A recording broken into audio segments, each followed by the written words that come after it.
Hi, I'm Marilyn Bradford, and I'd like to talk with you about addiction. Now, for most people, addiction means things like alcohol and drugs, or sex, or relationship, or maybe the internet, or gambling, but it's very narrowly defined, and it's something that only happens to a few people. Actually, that couldn't be farther from the truth. Addiction shows up in every area of life, in almost every person. Now, obviously, that means that I have a different definition of addiction, and I do. I'd like to actually read from something that I wrote a while ago. Addiction is an entrenched pattern of avoidance and/or escape from a life that can be too overwhelming and painful. It's a place people go to not exist and to not experience the pain of self-judgment and the sense of being inherently wrong.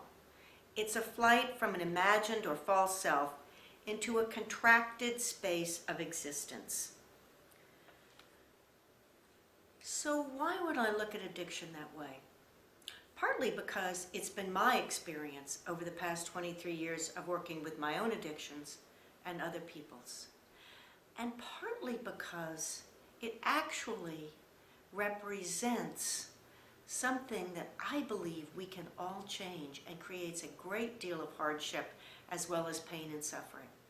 If you get that addiction is a place where you go to not exist, to not be present, to not be all that you can be, then you can see how it can encompass things like being a good girl, being a rebel, trauma drama, perfectionism, judgment, having to be right, having to be critical.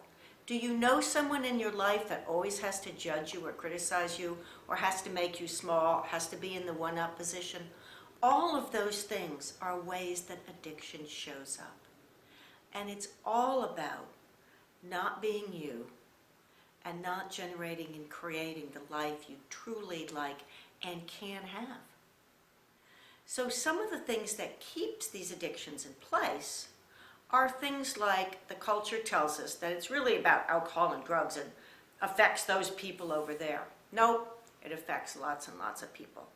We're also told that addiction is something that you're powerless over, that you can't change it, that it's essentially a life sentence. That's not true either. I've just written a book, actually, called Right Recovery for You, and in it are many tools and tips and accurate information that show people how to empower themselves to move beyond any addictive or compulsive behavior. That's right. One of the lies of this reality is that the best you can do is manage the symptoms of addiction. Not true.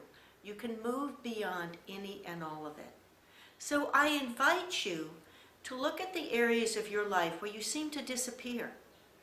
You might have an addiction to, say, being the best mom, or even to being the one that's always doubtful and sees what's wrong with things. You know you're in an addictive space when it has that kind of default energy that you just automatic pilot, and you're like, what? Where did I go? Until you come back to being present. And the great thing is about seeing addiction in this much broader sense is that you can begin to clear the very uncomfortable ways that addiction actually diminishes you and changes your life into something that's far less than it truly could be.